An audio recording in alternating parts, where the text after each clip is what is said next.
care very deeply about Jewish safety, and I look forward to rooting out anti-Semitism across the 5 boroughs and protecting Jewish New Yorkers and every New Yorker who calls the city home.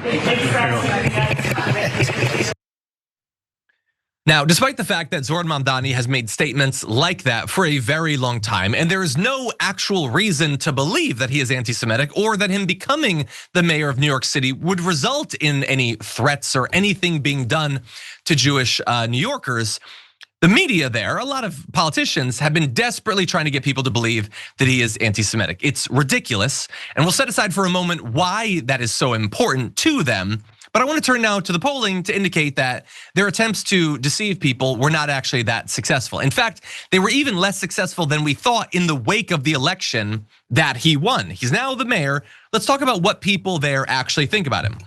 Pulling Trump voters out of the analysis, it turns out that among Jewish Democrats, Mamdani performed far better than the exit poll headlines suggested. Among Jewish voters who were genuinely up for grabs, Mamdani and Cuomo split them roughly 50-50, despite the fact that Cuomo is one of these main people who is pushing this anti-Semitic smear.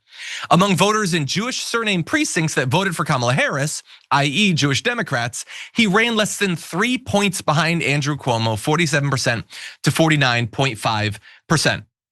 Cuomo performed best in the so-called Oligarch Alley, the city's wealthiest and oldest blocks between Park Avenue and Fifth Avenue, and among wealthier and older Jewish voters, while Mamdani performed best among younger Jewish voters and those less well off. In other words, and this is highly important, Jewish voting habits in New York City mirrored the voting habits of non-Jewish voters.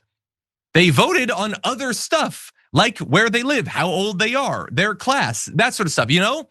They voted like regular people because they're regular people. They didn't just buy this insane smear against Zohran Mamdani. They voted based on lots of different stuff because people don't all agree in a community. And I don't think that people can be reminded enough of that.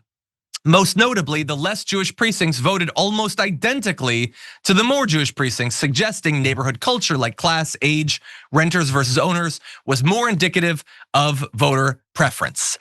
Because they're people. They're just people who vote based on a lot of different stuff. And importantly, we showed you it was 47 to 95 or 49.5, super close, just a couple of points. The exit poll findings indicated that he had won only 33% of the Jewish vote in New York City. So that was actually wildly off. And I am so glad to see the record be corrected right there. So that's overall the Jewish vote. Glad to see it. I don't want misinformation to succeed, especially as it becomes far more and more common, as it's being pushed by bot networks online. As it becomes more technologically complex with stuff like AI deepfakes, those sorts of things. And so I'm glad whenever we have an indication that people saw through it and that they voted just based on their interests, based on the platform, based on the candidate. And that is good news. Now, overall, a Siena College poll found that a plurality of New Yorkers, 46% view Mamdani favorably compared to 31% who view him unfavorably. Among New York City voters specifically, 61% viewed him favorably compared to just 23% who said they view him unfavorably.